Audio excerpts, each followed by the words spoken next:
Black holes, metaphor for identity, is an exploration into how black holes and their mechanisms mirror that of the black experience, and how recent developments in the field of astronomy enable us a new scope into understanding the linguistic and metaphorical applications of this phenomena. The image that you're seeing now is an animation based off of the making of a black hole, a star stretching and pulling and coming undone before quietly settling into its new black hole form. Initially, my work investigated the aesthetic quality of black afro hair, and how it echoes the night sky.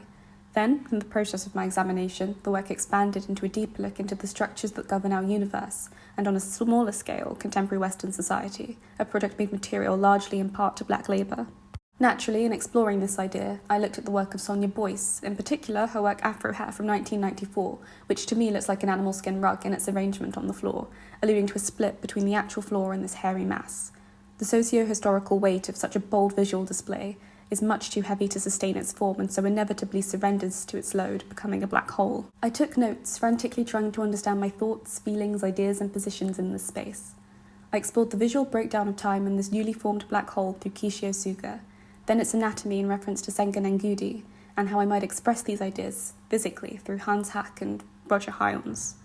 All of these artists and not yet fully realised ideas billowed through my brain, making loops and tunnels in each hemisphere. The black hole grew and grew inside my skull and it stole my face, an amorphous mass where human eyes and cheeks and teeth should be. When I tried to remember my own reflection, I only saw the face of Nuotama Badomo's version of Mata, an astronaut from the 1964 Zambian space program. The head of the spacesuit is spherical like the moon, and its shape stuck with me throughout my research and experiments. The moon has been my tunnel, vessel, or ship. It was here at this mostly igneous landing zone that I found some solace, where I could reel back the black hole into a more grounded space. The moon is home to a series of craters named the permanently shadowed regions due to the moon's position in space. It never sees the sun and thus, although not a black hole, in some ways resembles one.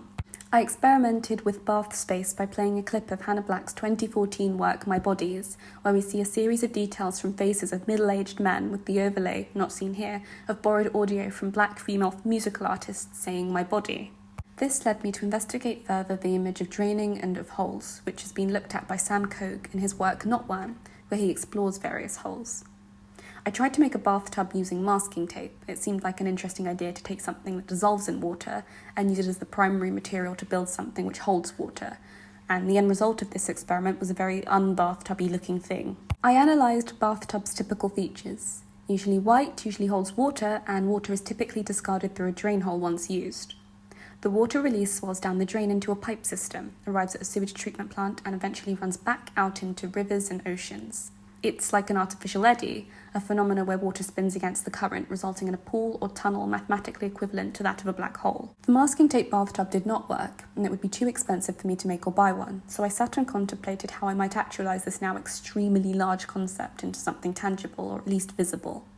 So, I studied Camille Henro's Gross Fatigue, where Henro sought to produce a sort of universal visual guide to human origin, set to a poem written by herself and spoken by Akweti Oroka Tete. So, when I discussed how I wasn't sure how to get or make a bathtub with Haroon Morrison during a tutorial, and he suggested another vessel such as a wooden crate or barrel, I let the idea snake its way through my synapses, until Black Hole caught wind of the information and politely asked to be a shipping barrel. Haroon also discussed poetry, and mentioned that the tone and rhythm of the poem can be elevated by the reader.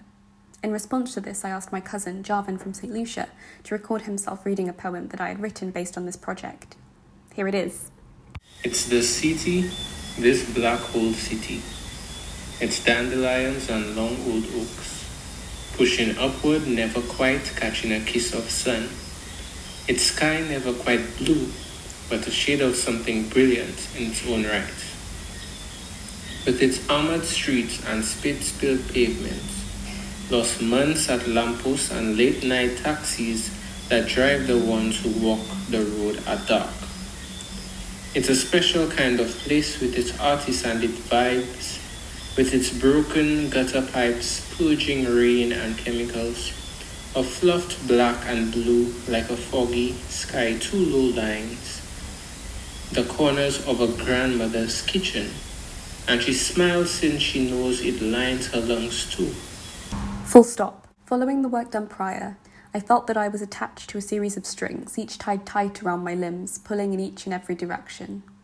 I considered performance, which I explored briefly after making an object which I photographed and then digitally spliced onto my face. I carried a black circle held close to my face and walked across campus. The circle was obviously a nod to the black hole. This idea of anonymity, however, was in part reference to John Baldessari, who famously took images of people and placed dots over their faces. Although what you saw in the previous slide was not a dot and was instead a piece that I made spliced onto my face, it serves as a pivotal point in the progression of this project, along with the performance work which you'll see in the next slide. This period in the project's development serves both metaphorically and quite literally as a punctuated stop. From this point onwards, my research and later work seems more directed, and I had a clearer sense of where I might be headed next. Working with the simple idea of the black hole again, I played with making a short piece of performance where I walked, black circle in hand, around campus. I was both with and without the circle a walking black hole, but this visual aid enabled me to tell that explicitly to the people with whom I encountered. Aria Dean's pieces from Show Your Work Little Temple investigate the notion of borders, boundaries, and margins. The sculptures use silicone to create a reflective black surface, something I'm interested in introducing into my own work. I want to make the inside of my black hole barrel reflective, so I used a gloss paint to coat the inside. I want it to be reflective so that there is this strange residue of the observer inside the object. They are in the experience. The more I develop this idea, the closer I get to home. I started off in outer space, found comfort on the moon, and now I'm back here on Earth. The premise of black holes still applies, but this time it's situated somewhere closer to the ocean than the sky. I hope to push these ideas in their current form by introducing new materials, such as molasses or treacle, both products made from sugarcane. My great-grandpa cut sugarcane, so it would have a rich, familial undertone.